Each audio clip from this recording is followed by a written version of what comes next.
도토리묵 만들고 있었는데 한 번만 먹어보고 싶다고 옆에서 조금만 달라고 그러는 거예요. 그래서 좀 줬더니 맛있다고 좋아하는 딸랑구네요.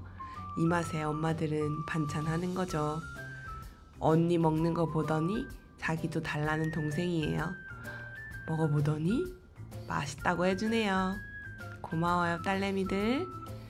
오늘은 제가 국산 도토리묵을 이용해서 도토리묵 무침을 맛있게 하는 방법을 알려드릴게요. 마트에서 도토리묵 사실 때는 도토리묵 전분이 꼭 많이 들어있는 걸로 골라주세요. 채소는 취향껏 골라주시면 되는데요. 저는 아이들이랑 같이 먹으려고 깻잎은 조금 적게 하고 상추를 좀 더 많이 했어요. 고추는 아삭이 고추로 했는데 안 넣으셔도 되고 저는 하나만 넣어주었어요.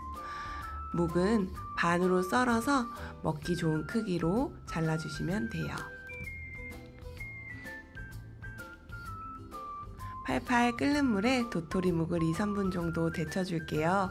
물이 끓고 나면 불은 끄고 그냥 뜨거운 물에서 2분에서 3분 정도 놔주시면 돼요.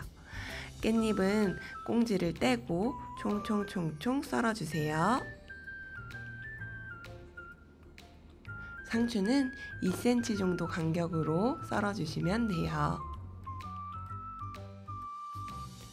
오이는 어슷 썰어주시고요. 혹시 매운 걸 더 좋아하시면 청양고추를 넣어주시면 돼요. 오이는 반으로 갈라서 어슷 썰어주시고요. 오이 좋아하시는 분들은 더 넣어주셔도 되고 오이 싫어하시는 분들은 당연히 빼주셔도 돼요. 단단한 채소들끼리 접시에 한데 모아주세요. 이따가 먼저 양념에 묻혀줄 거예요. 이제 양념 만들기 해볼게요. 다진 마늘 1큰술이랑요. 간장은 5큰술 넣어주세요. 그리고 설탕은 1큰술 넣었고요. 통깨 1큰술 넣어주세요. 그럼 양념 만들기는 끝이에요. 정말 간단하죠? 큰 볼에 양념을 넣어주고요. 아까 따로 담아놨던 단단한 채소 오이랑 오이 고추 먼저 묻혀줄게요. 그리고 잎채소들을 넣고 아까 데쳐뒀던 도토리묵을 가져와서 넣어주시면 돼요. 제가 묵을 뜨거운 물에 좀 더 오래 놔둬서 묵이 으깨지더라고요. 2~3분 정도 놔둔 다음에 채반에 빼주세요. 참기름 2큰술 넣어서 고소한 맛을 더해주세요. 그리고 살살살살 버무려 주시면 돼요. 요즘 너무 덥잖아요. 이런 날 묵무침 한번 해 드셔보세요. 달아난 입맛도 금방 돌아오는 간단하고 맛있는 요리인 것 같습니다. 오늘도 제 영상 봐주셔서 감사하고요. 좋아요, 댓글, 구독 많이 부탁드릴게요. 더운 여름날 힘내세요. 오늘은 제가 레시피 영상 뒤에 여러분들께 소개해드리고 싶은 게 있어서 이렇게 영상으로 다시 만들게 되었어요. 그게 뭐냐고요? 벌써 영상에 나왔는데요. 주방 그릇에 대한 이야기예요. 그릇의 세계는 태평양 바다보다도 넓고 넓어서 크기, 디자인 등 여러 요인에 따라 가격도 천차만별이죠.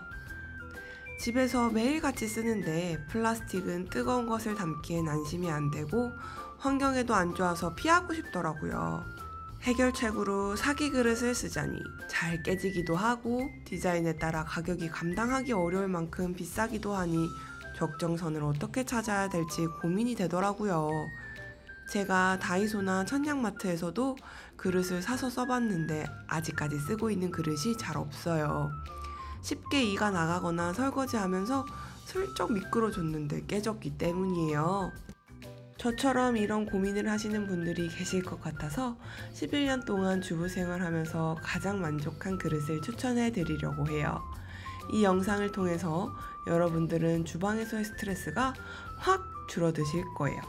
제가 미리 겪은 고충을 겪지 않고 그릇을 편하게 고르시는데 도움이 되실 거라고 생각합니다.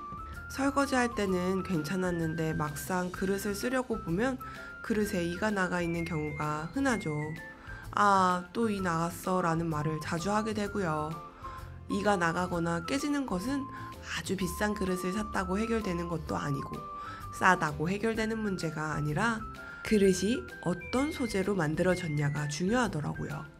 제가 선물 받은 외국 브랜드의 이 그릇은 이가 나갈까봐 오히려 손이 안 가고, 롯데마트에서 2,000원을 주고 산 이 그릇은 너무 이가 잘 나가서 스트레스였어요. 딴 거 사서 이가 나가면 버려야지 하고 샀지만 막상 이게 자주 반복되면 푸념이 이어지게 되죠. 결국 적정 가격 선에서 한 번 사고 오래 쓰는 그릇이 없나 하고 찾게 되는 거예요. 그래서 제가 코렐 그릇을 쭉 써보니 이만한 게 없구나 하고 몇 년을 쭉 써오게 되었고, 이렇게 영상으로도 추천하게 되었어요. 근데 왜 코렐 그릇은 잘 안 깨지지? 다른 그릇이랑 비슷한 유리 그릇, 사기 그릇 아닌가? 뭐가 다를까 해서 찾아보니 압축 비트렐이라는 소재를 이용해서 그런 거라고 하더라고요.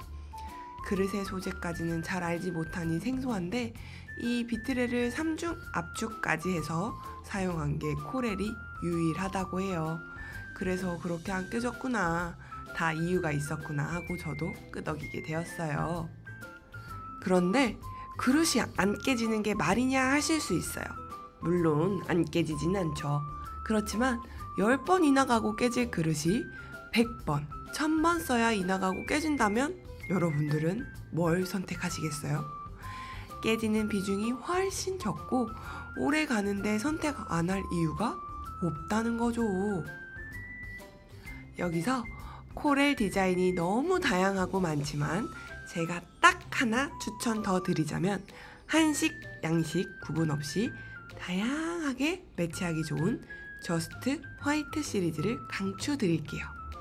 세련된 디자인에 하얀색 바탕이라 호텔 식기 같은 고급스러운 느낌까지 갖고 있어요. 제가 다른 디자인도 갖고 있는데 가장 손이 많이 가는 게 저스트 화이트더라고요. 심지어 저는 요리를 할 때도 완성된 요리를 낼 때도 대부분 코렐을 쓰고 있답니다. 혹시라도 어떤 구성으로 살지, 최저 가격이 어떤지 궁금하시다면 제가 고정 댓글에 링크를 달아두었으니 구경해보셔도 좋을 것 같습니다. 제 기준에 가격도 괜찮고 구성도 가장 좋더라고요. 왜냐면 제가 영상 앞부분에 보여드렸다시피 마트에선 너무 비쌌어요. 그럼 제 영상이 저처럼 고민이 된 분들께 도움이 되셨길 바라며 다음 영상으로 다시 찾아올게요. 좋아요, 구독, 댓글 많이 부탁드려요. 안녕.